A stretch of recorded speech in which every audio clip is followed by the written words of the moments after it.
Hey, this is John and Andrea. We are out in the shop today and we are going to build a chicken tub feeder.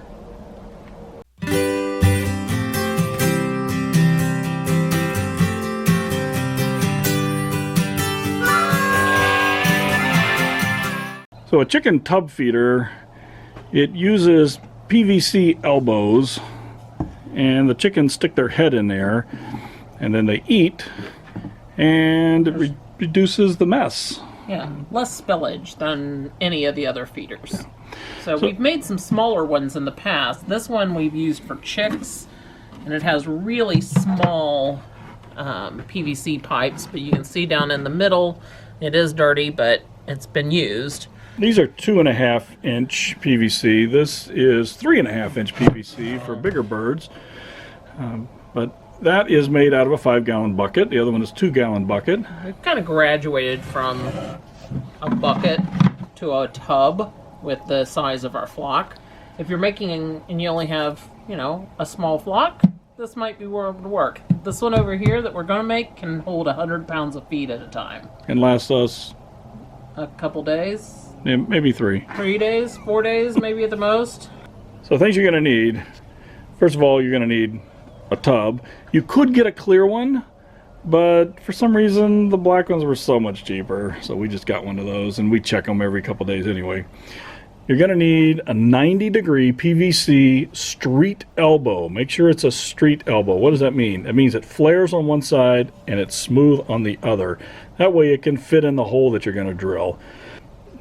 You can get these at big box Lowe's, Home Depot, probably for around $5-6. That makes this very expensive because we're doing 6 and there's $30 just in PVC. So if you can get them cheaper somewhere or online, do it. Here is the drill we're going to be using. We can cut out a hole that will fit this through it. This is a hole saw. Inside. You can buy hole saw kits very inexpensively. You could cut it out with a razor blade, but oh my gosh, it's going to be awful. Or a Dremel, or there's probably tons of different options, but this is the easiest option we have found. And the cleanest. We've got a marker, a little ruler, and we're going to use some caulk to seal it all up once we get it in. All right, let's get to work. I'm going to work on one end, and first I'm just trying to find the center. So I'm going to use this. I'm going to make a mark. I'm working from the inside, not the outside. I'm going to press this up against the bottom. There is a little tab right here, which is the midline. And so I'm just going to move this over and make a mark. That's where I'm going to make my drill. Here's the hole saw. There is a drill. That's where I'm going to place this. I'm going to start it and then drill it through. Okay. And there's our hole. After a little bit of cleanup, there was a little bit of shreds around it. We got it cleaned up. We're going to take the pipe and we're putting it through the hole. Always a hard time to get that through. You just have to push it a little hard and then line it up. And now it's on this side, and if you look inside, it went all the way through. So the reason for these cutouts, of course, is the feed goes in, falls in there. On this side, the chick comes along.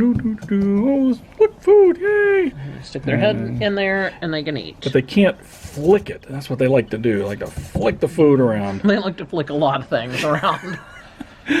So now we're just going to apply a bead of caulk on the inside, on the outside, and let it set after we drill 5 more holes.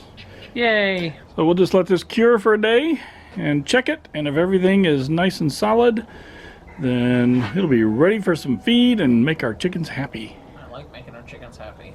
Happy chickens make a happy wife. Yes, and delicious eggs. So thanks for watching. We hope you enjoyed this. Hope it was useful to you. This will feed your chickens for a few days and keep you from having to waste food as they flick it around or scratch in it. You can make to whatever size you need. If you need something smaller or like the bucket, but this is what we're up to a tub now with feeding our chicks. This probably cost less than about $40 to make, but if you went to buy one, you'd pay a whole lot more for it. So you can do this. You're a homesteader. And saving feed is always a good thing, because if they get in and scratch it and waste it, then that's costing you money as well. Please subscribe, and we will see you soon on the homestead. Bye everyone. Bye.